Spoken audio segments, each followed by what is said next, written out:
Shalom shalom, nikiendelea na kuelezea zaidi kuhusu binti wa Zayuni na jinsi inavyotakikana na vile binti wa Zayuni huwa anatumika, ambaye ndiyo kanisa la Elohim wa Israeli. Kanisa hili kama vile nimekwisha kuelezea na kusema, ni kanisa linalotunza amri 10.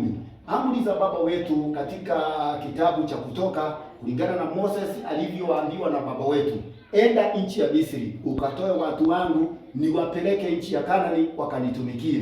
Baba wetu ndiye alionyeshana vile watu wanafaa kumtumikia, kwa sababu kama hangekuwa na haja na kuonyeshana vile anataka watu wamtumikie, angewaacha wakae nchi ya Misri, wakae pale, apeleke amri zake wakiwa nchi za Misri. Lakini alifanya kazi kubwa sana ya kutuma Moses, mzee ambaye alitii baba wetu, akaenda akatoa wana wa Israeli. Walipofika bahari ya Shamu, ujue baba wetu alikuwa na haja Shamu na watu wake kwenda kumtumikia, akafanya bahari ikakuwa njia. Waisraeli wakapita wakafika ng'ambo nyingine ya jangwani. Walipofika jangwani, akawaweka pale mlima Sinai, akapeana amri 10, ambaye amri ya kwanza inasema usiwe na miungu mingine ila mimi. Amri ya pili inasema usiabudu sanamu, usichonge mfano wa kitu chochote, maana baba hafurahii kufananishwa na sanamu.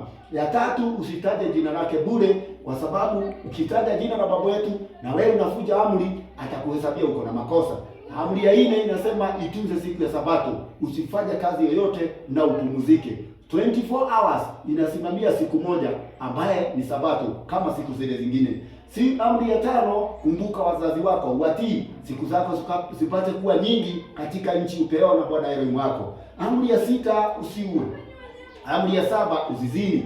Amri ya 8, usiibe. Amri ya 9, usishuhudie jirani yako uongo. Amri ya 10, usitamani mke wa jirani yako, nyumba ya jirani yako, punda, watoto wake, ama chochote alicho nacho jirani yako, usije ukatamani. Hizo ni amri 10 ambazo zilipewa Moses, ambazo zinaongoza hii kanisa ya binti wa Zayuni. Kwa hivyo hii binti wa Zayuni katika amri ya 4, hiyo ndiyo siku yake ya kupumzika, ya kustarehe, siku ya Sabato.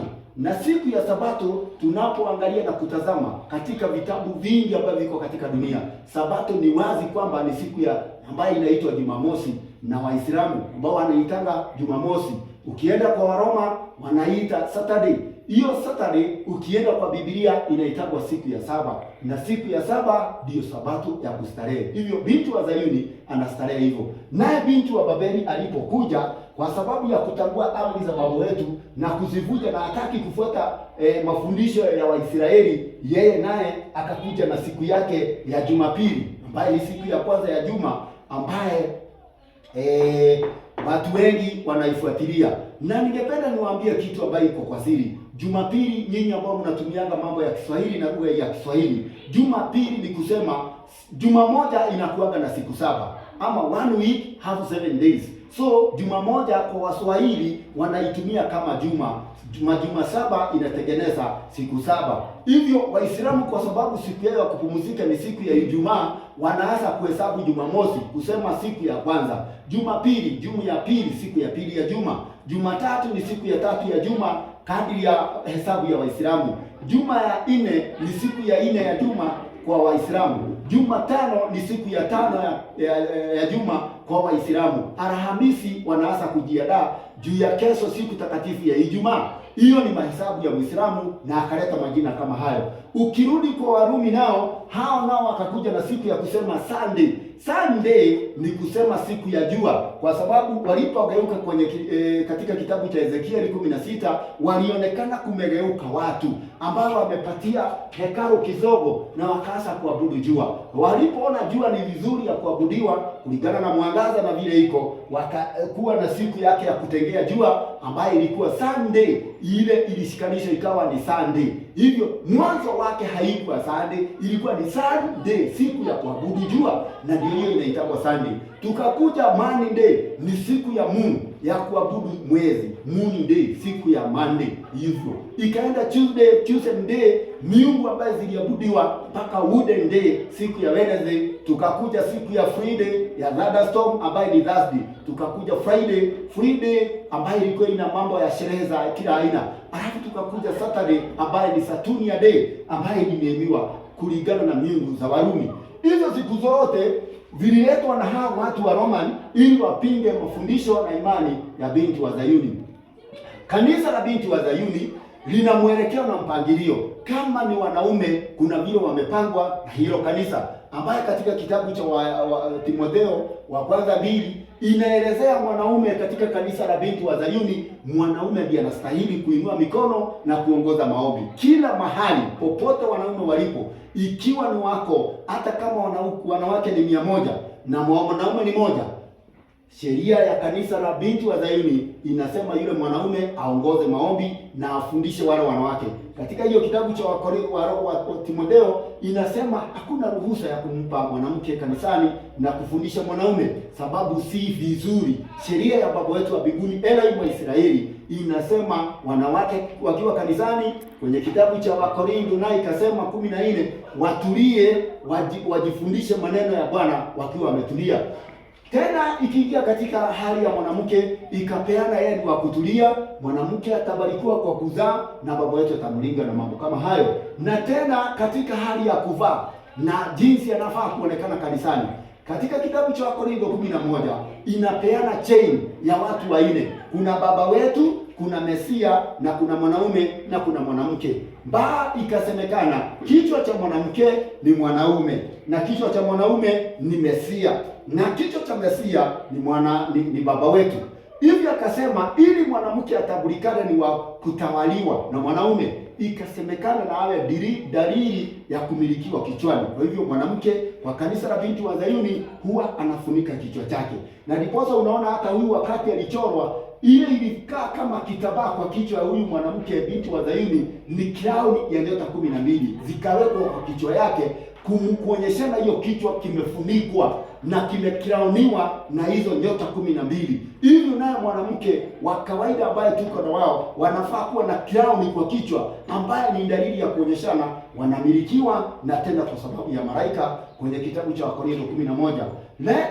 Tena katika hali ya mavazi, kwenye hiyo kitabu cha Timotheo inasema na yule mwanamke awe na mavazi ya kujistiri. Kujistiri ni kumaanisha mavazi yule mwanamke amefaa ni mavazi ambayo haina aibu, haina haya, hata akiketi hata shida akijiwekelea vitu zingine, kwa sababu amefaa mavazi ambayo inaonyeshana heshima, inaonyeshana utukufu mzuri kwa mwanamke. Hivyo kanisa la baba wetu, hiyo ndio mwelekeo ambayo imepeana kwa ile kanisa. Na katika kitabu cha Efeso 4 imepeana katika hili kanisa kumechaguliwa na kumepeana vipawa za kusaidia kukuza ile kanisa ili watu waweze kuwa imara katika imani. Akapeana kuwa manabii, mitume, akapeana kuwa wengine kuwa manabii, akapeana wengine kuwa wainjilisti, na akapeana kuwa wengine wachungaji, na akapeana wengine kuwa walimu. Hizi vipawa 5 katika kanisa la binti wa Zayuni ni za kusaidia hili kanisa liweze kukua na watu wajue namna gani wataishi na kutembea katika ile kanisa.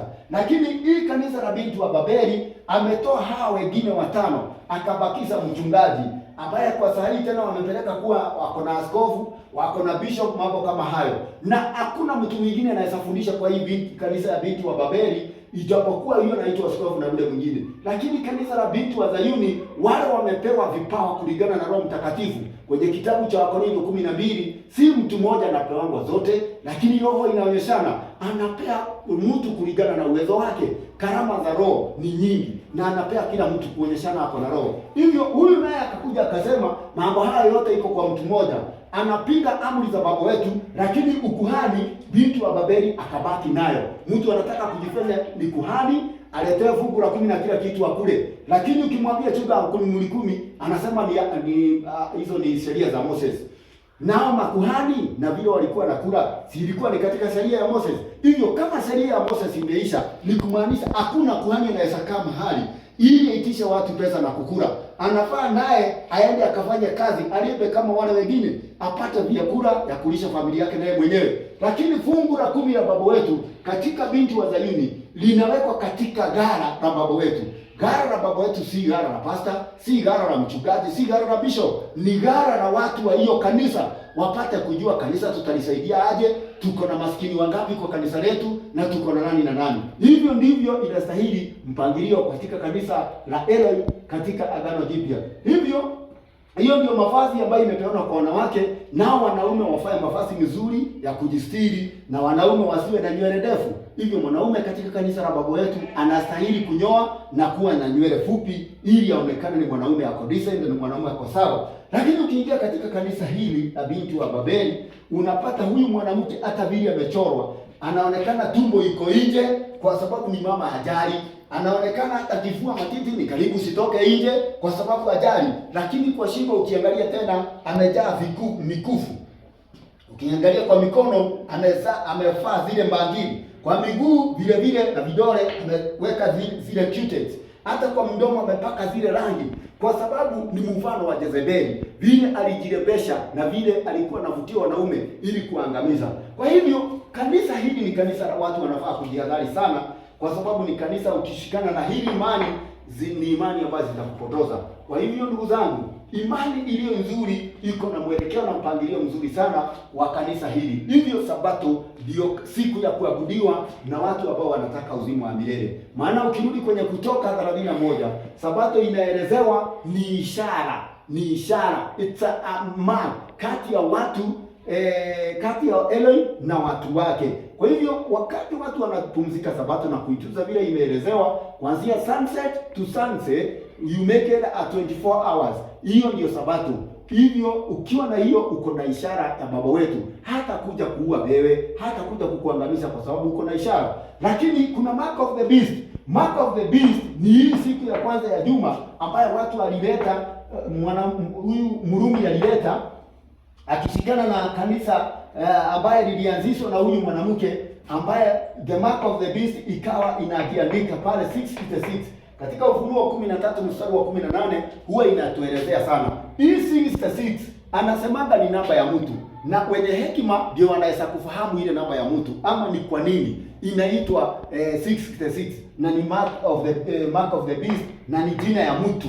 Hii jina inafaa uelewe zaidi. Usipofahamu mambo ya ufunuo, hutaelewa Mr. 66 ni nani, na hutajua inakujaje na inatoka wapi. Lakini watu wengi katika Ufunuo 13, matajiri, masikini, wanyonge, wasio wanyonge, watakuja kupokea hii chapa ya mnyama na watakuja kuangamia katika moto wa jehanamu, kwa sababu hii namba imetokana na huyu mnyama na ufalme wa nguvu ya shetani ambaye ni dragon. Kwa hivyo ni vizuri sana tujichunge sana na maimani ama madini dhehebu ambayo zimetokelezea katika dunia yetu ambayo tuko nayo sasa, kwa sababu dini nyingi ni zile zimetoka hapa. Kwa sababu tulisikia huyu ni Babylon mkuu, kisoma kufikia mstari wa 5, Babylon mkuu Ufunuo 17, na ni kahaba, mama wa makahaba. Hivyo kama ni kahaba na akona tukahaba amezaa, hivyo ni kumaanisha imani ya huyu mwanamke imeshikiliwa na watu wengi, ijapokuwa hawakai kwake, hawali chakula yake, lakini mambo ambao wanafanya kama hiyo, kwa sababu siku ya Sunday sio siku ya kuabudiwa, ni siku ya kazi na ni siku ya kwanza ya juma, ambaye hiyo ndio baba wetu aliumba mbingu na nchi. Ukirudi Genesis, mwanzilishi wa hii kanisa aliumba mbingu na nchi na vyote vilivyomo kwa siku 6, lakini siku ya 7 akastarehe, akabariki hiyo siku na akaitakaza. Hivyo siku ya Sunday haijabarikiwa, haijatakazwa, sababu baba wa mbinguni hakutakasa siku 2 ama hakutakasa siku 3. Lakini kama vile baba alivyomsulubu mwanae alivyosulubiwa kati ya watu watatu, kati ya watu wawili, kulikuwa na mwizi na kulikuwa na muuaji, na Mesia alikuwa katikati. Hivyo ndivyo hata mambo ya kuabudiwa ilivyo duniani hii. Kuna siku ya Ijumaa na kuna siku ya Sunday na kuna Sabato katikati.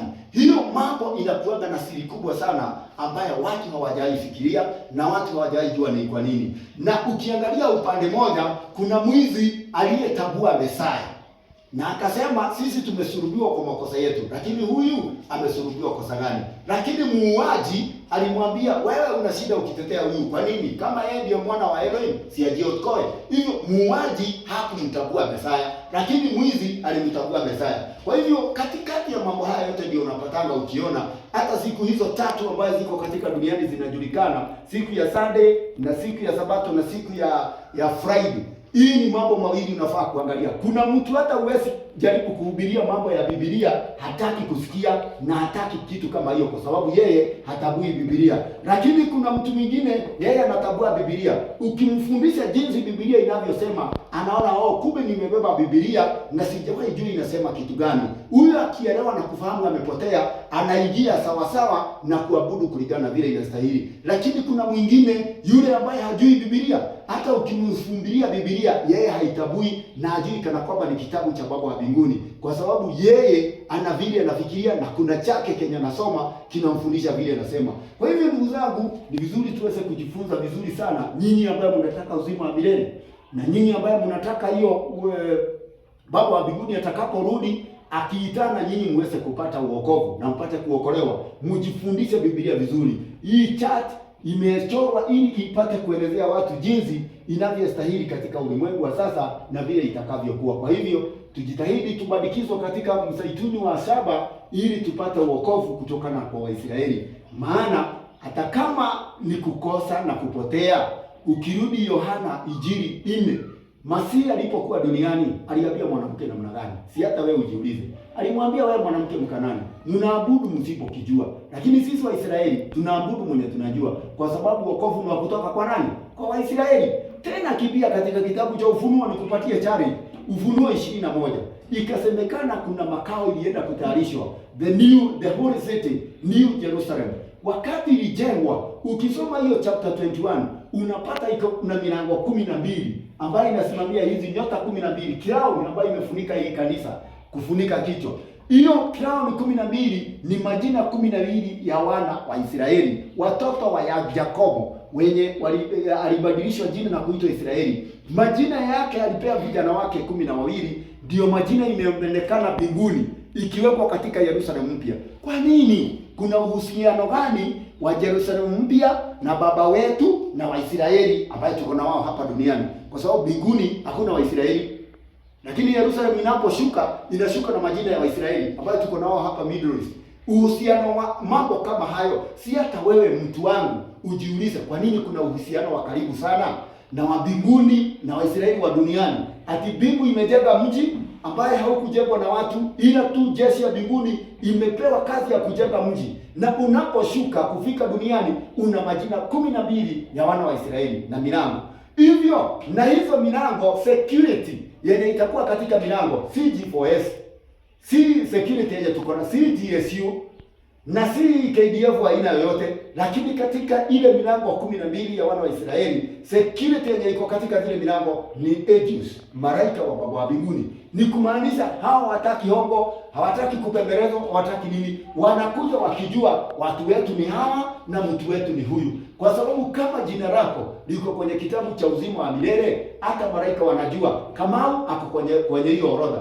Joroge, Margaret na yule mwingine wako kwenye hiyo orodha. Hakuna mtu ataenda kudanganya ati mimi niliokoka kwa kanisa fulani nataka niingie hapa. Kama hukutunza amri za baba wetu, wewe hautakaribia yule mji na hautapata kibali ya kuingia, kwa sababu ulimfuja amri za baba wetu, ukaharibu sabato na ukafanya mambo mengi mabaya sana. Mwanamke wakakataa kufunika vichwa, ambaye ndio mpangilio wa ile kanisa kwa baba wetu. Hivyo ndugu, msipuuze neno hata kama ni dogo lenye liko kwa Biblia. Usipuuze, lina maana kubwa sana vile limeandikwa hapo. Isaia alisema hakuna neno lilitoka kwenye kinywa cha baba wetu litamrudia bure, lakini litatimiza kile kilituma kikuje kifanye. Kwa hivyo usipuuze neno lolote katika Biblia, maana hata kitabu cha Zaburi 147 anasema alipeleka ujumbe kwa Yakobo na maneno yake akamjulisha Israeli, na hakuna taifa lingine duniani alijulisha maneno yake. Unapofika katika kitabu cha Amos anasema wale ninajuana nao peke yake katika dunia ni watu wa Israeli ambao niliwatoa katika nchi ya Misri.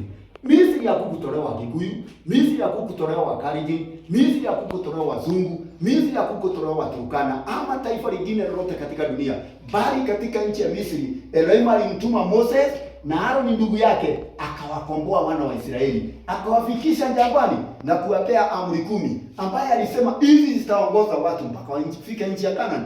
Hata saa hii ndio tufike kwenye mpumziko ambayo tunatarajia ya uzima wa milele, tunaongozwa na amri 10. Wewe unaosema ni sheria za Moses, hiyo ni uongo. na si ukweli. Unaposoma kitabu cha Yohana wa kwanza 2 mstari wa 3 na 4, anasema jambo linalofanya tujue tunamjua Baba wa mbinguni ni kushishika amri zake. Na mtu mwenye anasema anajua Baba wa mbinguni na anatangua amri zake, maandiko inasema yule mtu ni muongo na kweli haimo ndani yake. Hivyo ili ujulikane uko na ukweli, mpaka ushikilie 10 commandments ambazo zilipewa Moses. Sabato si ya Musa. In the beginning, Baba wetu alipoumba mbingu na nchi, aliumba na siku 6. Siku ya 7 Baba wa mbinguni akastarehe.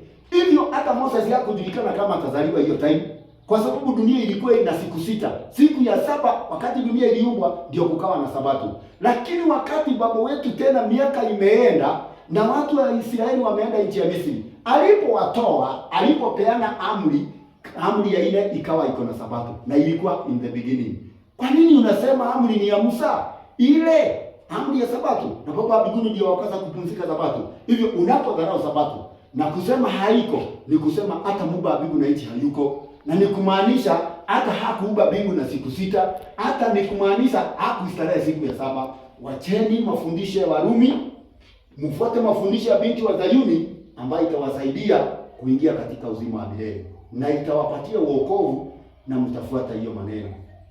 Warumi 9 hapo huwa mstari wa 4, na hata ukisoma yote, nataja hizo vitabu ndio uende usome zote vile ninataja, ambaye sitakupatia mwelekeo. Inasema Waisraeli ndio Waisraeli na ndio kufanyika wana wake, ambaye alipatia maagizo ni yao na kupewa amri, hata hukumu, hata kufanya madhabihu, zote zilipewa Waisraeli. Hivyo na sisi tukijifunza kitabu cha Efeso 2 huwa inasema sisi hatukujua mambo ya kutahiri, kwa sababu Musa ndiye alijiambiwa mambo ya kutahiri Ibrahimu. Na ni sababu gani aliambiwa atahiri? Sisi hatukuwa katika mambo ya kutahiri. Ukisoma katika kitabu cha Efeso 2 inasema sisi tuliitwa ambao wasiotahiriwa, lakini wale wanaotahiriwa walikuwa Waisraeli. Na ndipo unaona Petro kuna wakati alikuwa ameambiwa aende kwa Kornelio, na yeye anasema yule ni mtu wa mataifa na atahiri, lakini aliletewa kitambaa ambaye kilikuwa na vitu nyingi ambaye ni najisi, wastahili kula. Akaambiwa kenye nimekakaza wewe usifanye najisi, kimbia kwa Kornelio, nimeona ni mtu ako na roho kama yangu, ukamhubirie ili abatizwe, aunganishwe na jamii ya Israeli, agojee uzima wa milele. Hivyo hata na sisi hivyo ndivyo tunastahili tukae namna hiyo, tutafute njia zozote zile, tujue tutaingia katika wokovu namna gani, kwa sababu wokovu si kusema tu. Kuna mambo tunafaa tujifundishe, tunafaa tufungue Biblia vizuri, na tukielewa vile Biblia inasema na vile imefundisha, tutaunganishwa na wana wa Israeli ili tuweze kutafuta uzima wa milele. Sheria sio za Moses. Sheria ni sababu wetu. Moses aliitwa akapatiwa kitu imeandikwa, akaambia enda ufundishe. Why unasema mamri ni za Musa? Nani alikwambia? Hivyo jifunzeni kukaa na baba wetu. Hivyo ndivyo inastahili ili tuweze kupata uzima wa milele na tuweze kuendelea vizuri. Kwa hivyo kwa hayo machache ama mengi, najua tu utafuatilia, tutazidi kuongea, tutazidi kujifundisha mambo mengi katika Biblia, yale yanastahili na inahusiana na wokovu. Hivyo unapoyafikiria, unapoyatafakari, baba wetu akusaidie, Baba wa mbinguni, Eloi Muumba wa mbingu na nchi, na atakusaidia kuyafahamu na kuyaelewa. Baba wabariki, azidi kuwatendea mema.